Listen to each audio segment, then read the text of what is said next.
Not right now. That makes sense. That's part of it. Another part of it is international tourism to America has just crashed. Why wouldn't it? I'd be scared. I'd be scared to come. Even. You'd be scared to come to like Florida? Canadians even Florida. Making a point. Oh. Yeah. Yeah, Canada is maybe like Florida. I don't. Depends what you look like. Like if you had an accent, you were from Africa or South America. Yeah, I'd be a little. Yeah, I'd be afraid. Warranted. Justified, maybe it's a better word. I don't know. What are you going to do if they ask for your papers and you don't have them? Okay. They're gonna lock your ass up, and your opinion will be a little different. He's laughing because I said I would be afraid to come to the U.S. if I was from Africa or South America. Like I wouldn't want a vacation here. I wouldn't feel safe. I don't know how you would. I wouldn't feel safe walking the streets of Minnesota. You know, those people come from more like they live in more dangerous countries than ours, right? Why not for them? Why are we talking about that? What is that? So why would they feel like it's threatening here? Well, they probably, like us, stay in the safer regions of their country. They don't live in the scary part. But coming here, they've noticed that people can get yanked off the street by the masked ICE agents and thrown into a dog pen and then disappeared for who knows how long. Have you heard the screams outside the detention centers? Have you seen the rooms full of children? It's my ringtone. Do you think those screens are real and constant, Kyle? I'm skeptical about everything. And I've seen videos where people are screaming and it's like, I could make a voiceover that does that. I could make a true video that represents 0.5% of a day, you know, where people fuss. I know they're building one of those detention centers here, like an hour from me. They bought one of those giant, like Amazon style warehouses that's like a square you can see from fucking space, and it's a 10,000 person prison. And they're putting them all over the country, like 5 or 6 more of them. It's like billions of dollars that apparently came from the Navy somehow. I don't know what that has to do with this, but whenever I see the child prisons, it's just a lot of kids in a big cage with space blankets. And I've seen like multiple child prisons at this point, with, you know, like 8-year-olds and shit like that. And they're all laying on the floor crying, wrapped in space blankets.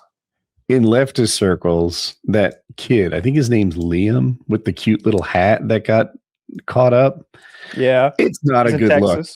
Yeah, they deported him to Texas so far. I forget where he came from. Did he come from Texas? Did he start there? I don't think he did. I genuinely don't know. Yeah. He was the one that used sort of his bait to get his dad out of the house. Yes. I feel safer knowing that child is off the streets. He had. This is where I lean more toward Taylor, and I'm like, the kids, the old women, the sick ones, like unplug them from that hospital bed. They got to go. Line them up. They're going back to Ecuador. All of them. Scoop them up. I don't want to terrorize them. I don't want to scare them. I don't want to put them in dog kennels, but they got to go.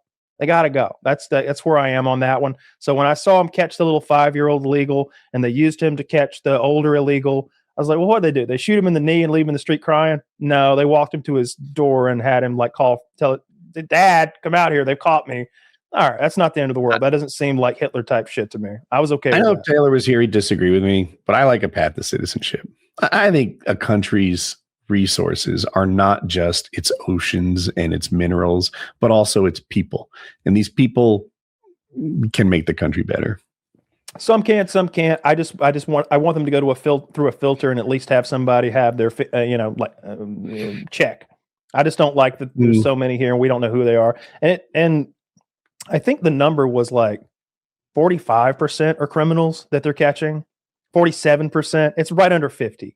That are illegal, it's 100%.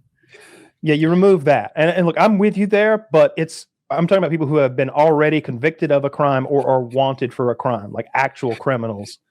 Because again, it is a crime to come into the country, but I'm talking about rapists and murderers and assaulters and thieves and rapists, murderers, assaulters, thieves. I'm on the same page. A crime? Tell me more about the crime. We talking about invading our country illegally, and the only parking tickets. Again, I'm talking. No, but if they broke into our country and then they commit parking tickets, like who gives a fuck about that? Like the big crime is that they broke into our country. Like get rid of. No, the big crime is if they're murderers and rapists. See, one of the problems with process. asylum. I'm sorry, Carl. One of the problems with arguing about the voter mandate that, hey, everybody voted for this. No, they didn't. Because what was promised was we're going to get the worst of the worst. Tren de Aragua and MS-13. We're getting the worst, the killers and the rapists, the people who killed Lake and Riley, the people who run these who are conquering these apartment complexes, the organized crime gangs. That's what they talked about. And then you would always have Tom Homan saying, but if we get there and there's another illegal standing next to the guy who we were there for, we're taking them all. And I was like, okay, everybody voted for that too. But what they're doing is they're rounding people up on the street and they're just questioning people walking down the street based on their accent or their skin color. And they're asking real born in the USA Americans, show me your papers. Show me your papers. You raise your voice, I'll erase. Deportations work. How did you think this was going to go? Like, the way, the way that it was described to us. When they were campaigning, it was the opposite of what you said. Where when they were campaigning, they were going, mass deportations. We're going to prioritize the violent ones, but mass deportations for all illegals. And then after they get elected, they soften it and do this shit where it's like, well, we're really just going after the murderers and rapists and this and that, because they have softened their deportation takes over and over. That hasn't been my experience in reality. Just look at the numbers. Look at the numbers. Taylor, I think it's wrong to say that they didn't characterize these immigrants as the worst of the worst, right? Donald Trump got up there and told us that they empty out their insane asylums and we're going to send them back home. These are their murderers and rapists. And he acts like Mexico is sending them to us as opposed to them just going on their own. That when they talked about who they were deporting, they described bad hombres, not Liam. Sure, but also like just one minor point there is like Mexico did facilitate the movement of migrants that they were getting invaded from the south, from Guatemala, Nicaragua, what have you. They did bust them up and bring them to northern Mexico and go, do what you will. Do what you will. We knew where you were headed. Do what you will.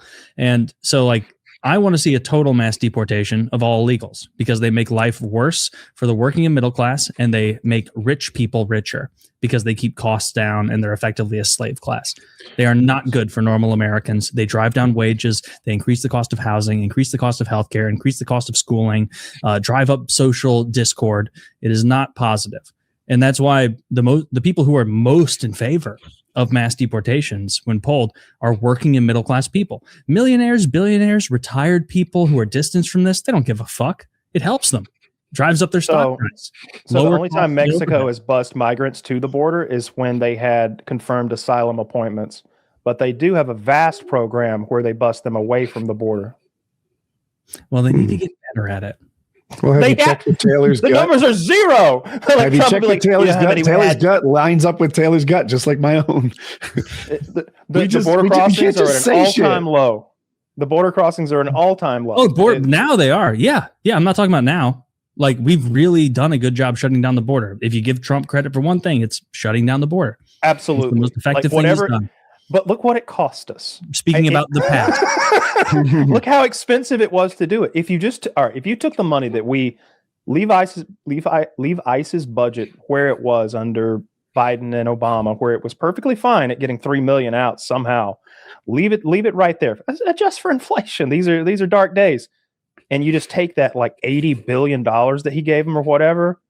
Jesus fucking Christ. What could a person not constrained by fraud and evil politics do with $80 billion for the country? I don't know. Build the 8 greatest schools in the world. Like why don't we like imagine what you could actually do with $80 billion. If your goal was to make America great again, and you have $80 billion and with a button that can fire it off wherever you want, you know how much infrastructure you could build? You know how many railways that connect like Midwestern hubs like Chicago and St. Louis to you could do so much. You think that's maybe you could dredge out the Mississippi so bigger vessels could do commerce. You could do infinite things with $80 billion. So many of these things once we save ourselves the money that's spent on illegals. We can do a tremendous amount. And the money I just don't think we're going to. Every week you say the illegals are a net economic loss. Huge. And every week I like fact check that. It comes up untrue. And I'm like, okay, like I'm not going to change your mind. Well, I don't engage in debates that are about getting the other person to agree they're wrong because whatever. But I'll say I need some proof on this because every time I look into it, it comes up the other way. Well, it depends on the metric by which you're determining if they're generative or not. Because if you look at net GDP, of course they're generative. Like they increase GDP. We could increase GDP right now dramatically by annexing Mexico and allowing every person on earth to be an American citizen. We could increase GDP, but GDP per capita goes down. And so even though this is the crux of it, is illegal immigration is fantastic for millionaires, billionaires, oligarchs, the most powerful. It's Social Security, Medicare, payroll taxes. Tremendously negative for working and middle class people because they are being forced to work jobs for wages that they can no longer use to support themselves. They are being their wages are being depressed via the enormous influx of the supply of labor, and that's negative for Americans. And so if your goal is just to increase GDP, then just make the entire world America tomorrow. But if your goal is to make life better for Americans, we need to deport people who are making wages lower. But that wasn't the argument. The argument was whether it was a net positive or negative. It's a net negative for the overwhelming majority of Americans.